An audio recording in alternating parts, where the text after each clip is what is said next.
Bienvenidos a Marquesina. Esta semana vamos a hablar de cine y lucha libre. El talento mexicano se hace presente en diferentes festivales internacionales y en el estudio nos acompaña el cineasta Juan Carlos Rulfo. Comenzamos.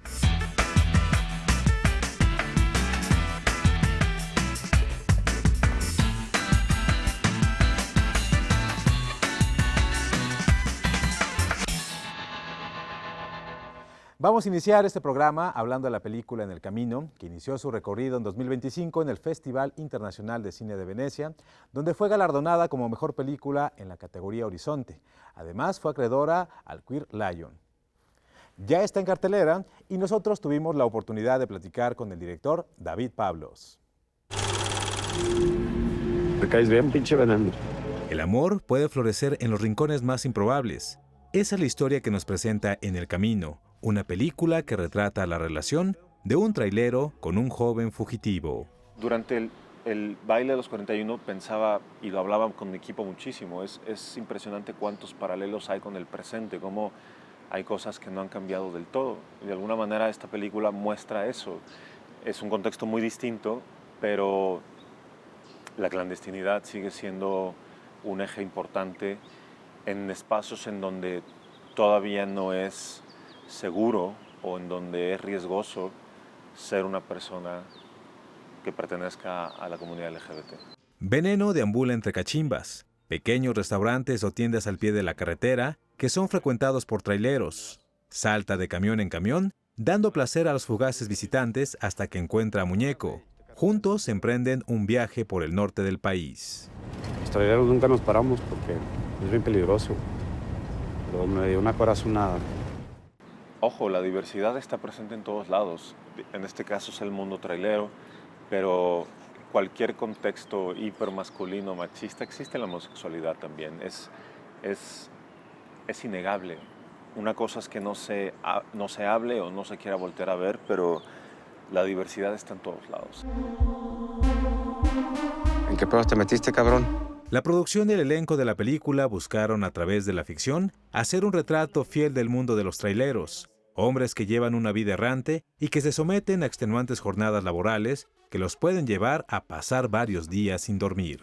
Hay muchas cosas que pueden ser muy sorprendentes del mundo trailero y quizás la que a mí más me impactó en su momento cuando estaba hablando con un trailero, él me dijo, yo le pregunté, entendiendo que las adicciones son muy comunes en el oficio, le pregunté, ¿y cuál crees tú que es el porcentaje de personas adictas en este medio?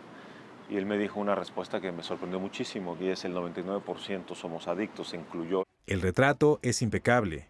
Tiene una fuerte carga erótica y una historia permeada por la violencia propia del norte del país. Destacan las interpretaciones de los protagonistas, Víctor Manuel Prieto y Osvaldo Sánchez, ambos premiados en la pasada edición del Festival Internacional de Cine de Morelia. Alex y Diego Barragán llevarán Jardines del Bosque al Festival de Raindance, uno de los encuentros de cine independiente más importantes del mundo. Una historia de misterio y adolescencia que sigue ampliando el cine jalisciense. Pero solo quedan vivos tú y otro güey. Ok. ¿Quién te gustaría que fuera? De Guadalajara para Londres. Después de llamar la atención con No vayas a clase mañana, ganadora de la Diosa de Plata a Mejor Ópera Prima, los cineastas Alex y Diego Barragán siguen abriéndose camino en el cine independiente mexicano. La dejó cargando en la tienda el día que desapareció. ¿No has pensado si allá adentro hay una pista o algo que nos diga qué le pasó? Su nueva película Jardines del Bosque formará parte de la selección oficial del Festival Raindance, uno de los encuentros de cine independiente más importantes del mundo. Nosotros hacemos un esquema en el que, por ejemplo, con Jardines del Bosque, ¿no? El gobierno de Jalisco nos dio un apoyo de dinero, nosotros mismos de nuestros recursos conseguimos algo, pero también nos juntamos con un equipo de personas que ya son nuestros amigos con los que hemos estado trabajando a lo largo de los años y entre todos colaborativamente formamos como un grupo donde, mira, yo puedo proporcionar una cámara, yo puedo hacer esto, etcétera, y se logran como que alianzas padres para poder levantar los proyectos. Mi nombre es Gustavo Santos. Creo que no tuve una infancia normal. Esa manera de hacer cine apoyándose en colaboradores, amigos y recursos compartidos han acompañado a los hermanos Barragán desde sus primeros proyectos. Una filosofía que hoy los lleva a presentar en Inglaterra una historia ambientada en el verano del 2014. donde un grupo de adolescentes intentará resolver una desaparición que marcará sus vidas para siempre. Podría decir que de ahí viene Jardines del Bosque, ¿sabes? De querer ver una película que todavía no existía en México, así como una especie de Stand By Me, y te pones a pensar, ok, pero no crecemos en los suburbios de Estados Unidos, o sea, entonces como que todo es diferente. ¿Cómo se podrá adaptar esto a la clase, bueno, pues al mundo mexicano, ¿no? De la clase media.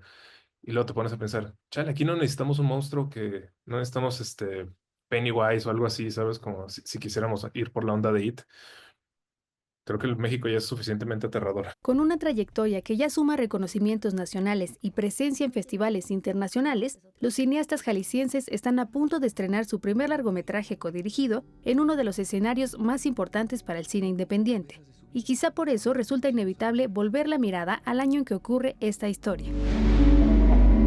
En mi caso es mi primer película como director, entonces estás haciendo tu primer película, estás haciendo el soundtrack, sería así como, ¿a poco yo estoy haciendo todo eso? Entonces sí, es algo así como que muy bonito pensar en qué pensaría el yo de esa época. Alex y Diego Barragán siguen demostrando que las historias locales también pueden encontrar eco del otro lado del mundo. Historias nacidas en México que ahora buscan conquistar nuevas audiencias sin perder de vista el lugar del que surgieron. Hasta que un día ya no lo está. Las posibilidades del cine documental son múltiples, desde historias que abordan temas sociales o históricos hasta relatos más personales e íntimos. Este es el caso de la película Mi pecho está lleno de centellas, dirigida por Gal Castellanos. Le dice uno a alguien que lo que siempre ha conocido ya no será igual. Mi pecho está lleno de centellas, de Gal Castellanos, parte de una experiencia familiar, la muerte de su padre. Este hecho da pie a la transformación de su madre y a la del propio cineasta. Que todo cambió mientras no estaba. En un acto de independencia o libertad, su madre decide viajar a Turquía a encontrarse con un hombre que conoció en internet. Y Gal comienza su transición de género. A través de videocartas comienzan a forjar un nuevo lazo familiar. Tenía que ver con una curiosidad mía y una preocupación a partir de la muerte de mi papá, ¿no? Como decir, yo no la conozco, no sé quién es ella más allá de ser mi mamá o de tener esa imagen de ella siendo mi mamá. Y entonces yo le propongo un ejercicio para jugar, ¿no? Que realmente no sabíamos a dónde iba a llegar y que eso era también muy bonito. Estas videocartas revelan la mirada de una mujer y su profundo deseo de amar, vivir y ser libre desde la exploración de otro país y otra cultura. Paralelamente, Gal inicia su proceso de deconstrucción identitaria. Yo siempre digo que quizás si ella no hubiera hecho ese viaje, yo no hubiera transicionado. Es como algo que yo desde hace mucho me vengo repitiendo. Creo que mirar a una figura que es tan importante, ¿no? en la vida de uno, moverse y activar un sentido y un deseo de libertad es pues también un acto muy, pues sí, como transformador, revolucionario. El filme conecta de manera inmediata con el público, pues aquí se nos presenta la historia de dos personas valientes que en contra de muchos obstáculos y prejuicios tienen el valor de reinventarse.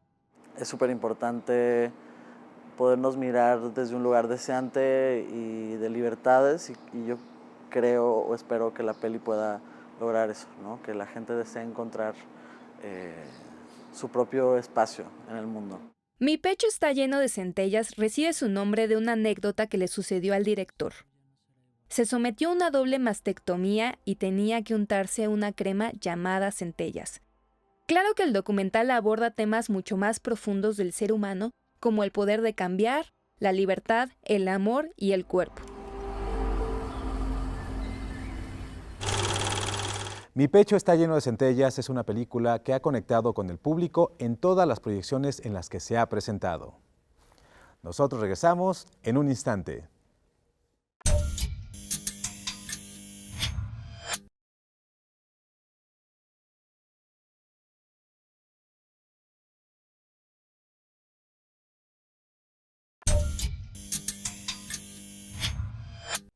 Juan Carlos Rulfo es uno de los más destacados documentalistas mexicanos. Películas como En el hoyo, Los que se quedan o Cartas a distancia dan cuenta de su talento y trayectoria. Hoy nos acompaña en el estudio para hablar de Vinizá, Los seres de las nubes. ¿Cómo estás, Juan Carlos? Un placer como siempre.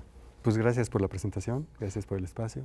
Me encanta tu cinematografía, yo soy fan de algunas de tus películas. En El Hoyo ya te lo decía que es una de mis películas favoritas, que me estabas comentando que ya cumple 20 años, es sensacional. Se pasa rápido el tiempo y la ciudad ha crecido muchísimo desde entonces. Y esa era la idea de esa película, que retratara el paso del tiempo y de las cosas que se hacen. Ya no recordamos cómo era la ciudad antes, pero más allá de la obra, el ver cómo los personajes aparentemente anónimos hacen las cosas, las catedrales, los puentes, los periféricos, los segundos pisos. Y esa era un poco la idea y fantástico. Ahora cumple 20 años ya esa película y bueno, parece que el tiempo es implacable, pero no ha envejecido. Te aseguro que si la ves. Fíjate que haciendo un gran puente en el tiempo sobre justamente En El Hoyo y esta nueva película, en ese entonces estabas retratando algo que iba a convertirse pues significativo de la Ciudad de México, que era el segundo piso, y ahora en Vinizá nos haces, vas a descubrir, digamos, un pueblo originario, sus costumbres, sus tradiciones, y las narrativas entre una y otra han cambiado un poco radicalmente. Digamos que la esencia de tu cine no ha cambiado en presentar justamente estos personajes muy mexicanos, ¿no? Pero lo que sí puedo notar es que en Vinizá sí la narrativa cambió bastante en el sentido que justo es digamos, por decirlo de alguna forma, un poco más onírica, va un poco más a generar sensaciones y emociones que realmente a contar una historia como tal, ¿no? Bueno, lo más interesante además, que es lo que más me da vida, es el proceso creativo, el proceso de la creación en el que los personajes que voy encontrando son parte de la creación de la película. Es decir, yo no les digo que hagan o no se trata de una entrevista. Estamos hablando de un proceso documental, pero al mismo tiempo medio experimental, en el que al encontrar a unos personajes como estos, digo, Lucas Avendaño, por ejemplo, que es un mushe muy reconocido y muy polifacético, de repente él tiene una propuesta visual y yo lo sigo hasta donde vayamos, de tal manera que no sé qué va a pasar, ¿no? O la idea finalmente también de la poesía que está abrazando la película, de parte de Irma Pineda, una poeta juchiteca. Está narrada en zapoteco toda la película, pero el proceso de construir con ella la historia es como hacer un guión en el mismo momento, ¿no? Vamos encontrando, no sé, los parques eólicos en La Ventosa, o bueno, la contaminación de todos los ríos y todos los espacios que están ahí, o Juchitán, posterior al terremoto del 2017. Todo esto crea una masa muy especial no sé, de ambiente, un calor brutal, y al mismo tiempo la fuerza cultural de los juchitecos, ¿no? Y las juchitecas, de todos estos resplandores que tienen las mujeres, de los colores que hay, de la efervescencia de las texturas de los cocodrilos, de lo que tenía Toledo. Francisco Toledo finalmente es ahí. La película nació siendo un homenaje a don Francisco, pero cuando ves todo esto que les acabo de contar, te das cuenta que es difícil no salir ileso de este espacio. Entonces Irma construyó este hilo conductor que finalmente es la idea de un mito que es ficción, como todas las historias del mundo, ¿no? Nunca hemos sabido si realmente lo que nos cuentan los abuelos o los grandes mitómanos es cierto o no es cierto. Y ahí estábamos construyendo este cuento. Y eso fue muy bonito. Finalmente no es nada más ver la historia de alguien que te cuenta, además de que es un personaje fantástico y muy, pues, que tú como espectador lo puedes amar, sino que además estamos construyendo la historia en el proceso. Y eso, lo interesante es que nunca supe a dónde íbamos a dar. El proceso de la película o el resultado de la película es lo que la película misma te cuenta.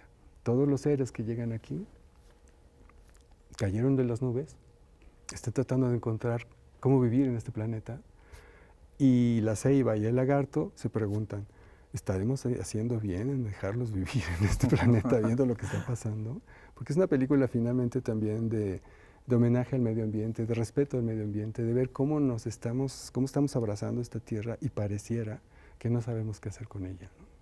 Hay un montón de temas ahí en medio de la película, ¿no? Por un lado, como ya decías, tenemos la cosmogonía de un pueblo, y por otro lado tenemos la actualidad. Por un lado tenemos las tradiciones y por otro lado tenemos las aspas eólicas que mencionabas. ¿Cómo fue para ti conjuntar todos estos temas que además todo esto que mencionamos se cuenta en imágenes, ¿no? No se explica, ¿no? Encontramos un poema o a veces algunos testimonios, pero no precisamente estás hablando de estos temas, aunque ahí están presentes. Bueno, ese era el reto. Hubo un momento en que, como te decía, originalmente era un homenaje a un asunto biográfico de Francisco Toledo. Y cuando de repente vimos que pues, no tenía sentido estar hablando de alguien que ya no estaba, y que finalmente estábamos en un lugar que sí está, digamos, Juchitán, sus montañas, sus aires, sus nubes, su calor, su gente, pues aquello se volvía en una especie de distopía, ¿no? Es decir, vamos a hablar de los pequeños toleditos, de la gente que finalmente son grandes artistas presentes, pero que como buena obra de arte que está en proceso, no sabes bien cómo va a ser el final de todas estas obras. Entonces se vuelve un asunto medio experimental, ¿sabes? Y eso me gusta porque no es la historia de empieza aquí y termina en, no sé, en conocer cómo es esta geografía. Puede ser que sí, pero lo que es interesante es casi sentir el color de las montañas, sentir la textura del lagarto, de la piel de los árboles, del sabor de la palabra de estos personajes, de conocer el proceso de la creación de sus propias historias. Y eso es tremendamente evocativo y ilustrativo para uno que está ahí. El problema es qué haces con todo eso, que eso es un poco lo que iba. Por eso regreso al tema de Irma, que en el conjunto se volvió multidisciplinario, en el sentido de que Lucas Avendaño tiene una propuesta escénica en ese espacio, un espacio en el cual quiere denunciar la muerte de su hermano, que fue encontrado ahogado en el lodo, y en el cual él quiere de repente proponer el regreso, el renacer del lodo para después, al final de la película, regresar a la tierra, ¿no? Esa tierra tan fértil que le ha dado mucha vida y mucha esencia al ser humano. Y por otro lado, Irma Pineda, que también tiene un padre, Víctor Yodo, que murió, o bueno, fue desaparecido en los 70s. Ustedes recordarán el municipio de La Cosey, el municipio de Juchitán, el municipio autónomo de Juchitán. Desapareció, entonces. Es uno de los primeros municipios autónomos del país.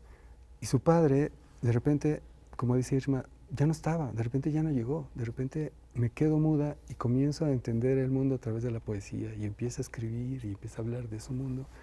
Y ese es el mundo que finalmente nos toca reconocer a nosotros, cómo Irma empieza a entenderlo, ¿no? Entonces son distintas maneras de entender este paisaje, esta geografía que le ha dado luz a muchísimos pintores, a muchísimos personajes, otra vez regreso como Don Francisco, incluso su hija Laureana Toledo tiene un libro muy interesante donde retrata de alguna manera esta geografía.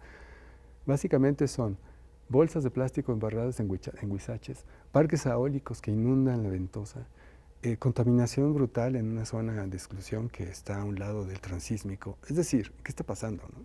Pero al mismo tiempo está normalizado. Es decir, no es una denuncia del desastre ecológico, pero sí un asunto donde finalmente hay otra cosa, que es que el arte se presenta como la mejor, no quiero decir armas, pero la mejor consecuencia organizada para defender el territorio. Y eso se me hace fantástico. A final de cuentas, eso es lo que logramos hacer con Irma, de que contara un cuento, el cuento de un cuento, de cómo va construyéndose el mito del hombre. Siempre he dicho una cosa que me encanta decir, que todos deberíamos crear una especie de Popol Vuh personal, en el cual tú puedes decir, en el principio cuando yo no existía todo era oscuro, no había nada, pero conforme fui llegando al planeta, fui llegando a esta tierra, fui conociendo las cosas que están rodeándome y empiezo a entender cuál es mi papel en este mundo. Lo que no sé es si seré útil para este planeta ahora o tendré que regresar en otro momento, en otra creación, para que juntos podamos salvar el planeta, ¿no? Por decirlo así. Así es, Juan Carlos, pues solo nos resta agradecerte muchísimo que hayas venido aquí a Marquesina, invitarte pronto, porque tu filmografía creo que refleja eso que mencionabas, ¿no? Que es una especie de Popol Vuh. Ahí está Del Olvido, no me acuerdo, que también me mencionabas que cumple 25 años. Y bueno, a lo largo de todas las películas que has realizado, pues hay un poco de ti en todas estas historias, así que nos encantaría hablar más ampliamente de tu trayectoria, pero mientras te agradecemos muchísimo por esta entrevista. Encantado, muchas gracias. Ya se encuentra en la cartelera Vinizá, así que váyanla a ver, no se la pueden perder, es una película que van a disfrutar muchísimo y que los va a hacer reflexionar. Nosotros regresamos en un instante.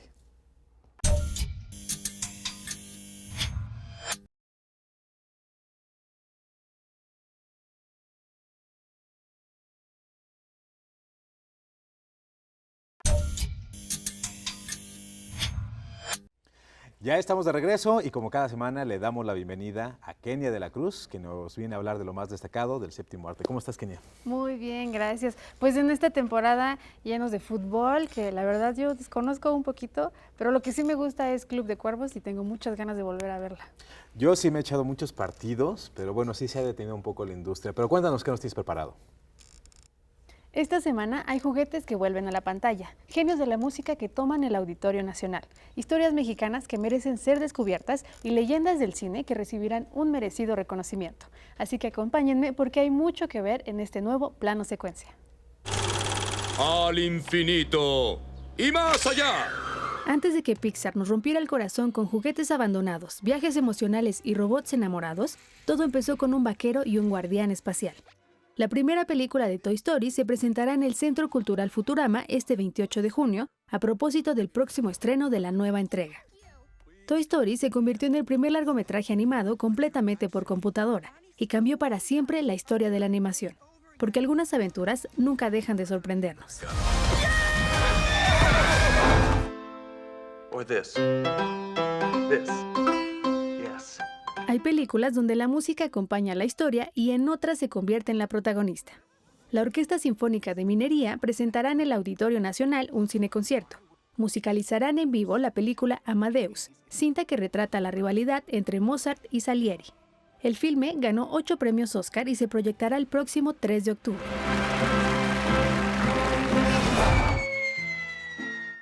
Hay historias que no suelen ocupar las primeras planas, pero cuando llegan al cine es imposible ignorarlas.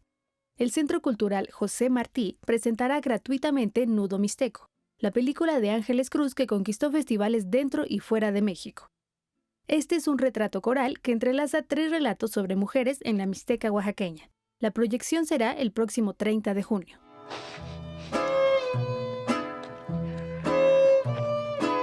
El Ariel a Mejor Película es para Sujo. Y mientras unos cuentan historias, otros se convierten en parte de ellas. La Academia Mexicana de Artes y Ciencias Cinematográficas anunció que este año reconocerá a Rosita Arenas y Demetrio Bilbatúa con el Ariel de Oro. Rosita Arenas brilló en películas como Necesito Dinero, El amor nunca muere y Mi esposa y la otra. Y el cineasta Demetrio Bilbatúa ha dedicado décadas a documentar la vida cultural y política del país. 2 trayectorias que ayudaron a construir la memoria del cine mexicano. Alguien está tocando ese timón. Me sorprende que Toy Story ya haya llegado a la 5ª entrega. Yo estaba en la prepa cuando salió la primera y sigue siendo de mis favoritas, la verdad. Sí, yo creo que la primera y la segunda pues siempre van a ser las mejores. Pero bueno, hay que ver esta 5ª y por cierto, Belinda hace una de las voces en esta película. Lo hace muy bien. Pues muchísimas gracias, Kenia, por estar con nosotros. Nos vemos en el próximo plano secuencia. Muchas gracias. El cortometraje mexicano La lucha de Lucía fue seleccionado para participar en el Festival de Tribeca, un destacado encuentro cinematográfico de cine independiente. La lucha libre es protagonista en esta historia. Quiero ser la mejor técnica. ¡Que griten mi nombre! La lucha de Lucía es un cortometraje que rompe muchas barreras. La primera es que en la actualidad se filma poco cine sobre luchadores. Además, la película la dirige una mujer y la protagoniza una luchadora. Al principio la quería hacer, que no la dejaban ser, que ella quería hacer y que él, como que le decían, tú no puedes ser, pero pues me di cuenta que a veces mucho es de lo que vivimos. Eso ya pasa. Así digo que quería entrar un poquito más. Como la cuernuda. La guerrera es una joven de 16 años que ha crecido en el mundo de la lucha libre. Su padre y su abuelo fueron rudos y ahora todos esperan que siga la tradición. Cuando tiene la oportunidad de disputar un título, se cuestiona esa identidad luchística que le ha sido impuesta. Cuando lo grabábamos me daba pues mucha emoción y sentía que, porque las 3 actrices hicieron sus propios stunts. Era como era una lucha de verdad. El filme es protagonizado por Valeria Casillas y Michelle Barraza. La película fue rodada en Tijuana y Baja California y buscó retratar de manera fiel el ambiente de la lucha libre mexicana, con todo y sus claroscuros. También hice muchas entrevistas, porque me di cuenta que hay gente que vive para la lucha libre, y yo dije, bueno, quiero que alguien como esas personas que a lo mejor siempre han ido, son fanáticos, encuentren muchas cosas que digan, sí, así es, a alguien que también nunca lo ha visto.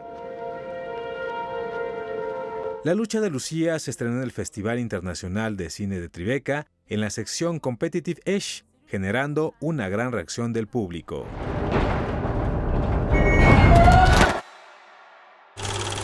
Ricardo Braojos cuenta con una amplia trayectoria como documentalista, editor, productor y director.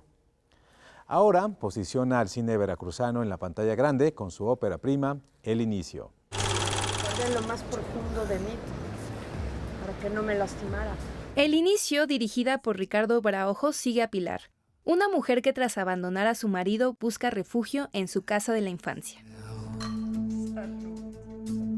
Tania Olhovich estudió dirección de cine y ha destacado como coach de actuación.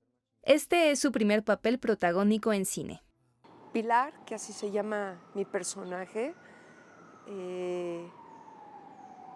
empieza a redescubrir o digamos a salir de una anestesia, de un sueño que era pesadilla pero que no aceptaba. La historia se desarrolla en Veracruz entre la playa y la duna, con una atmósfera inhóspita ideal para transmitir la nostalgia y acompañar en sus soledades a los tres personajes, quienes se debaten entre aferrarse a su pasado o empezar de nuevo. Veracruz es una geografía que no es el Caribe ni el Pacífico, tiene una nostalgia que permite que la historia se desarrolle bien por ahí. ¿Tienes hijos?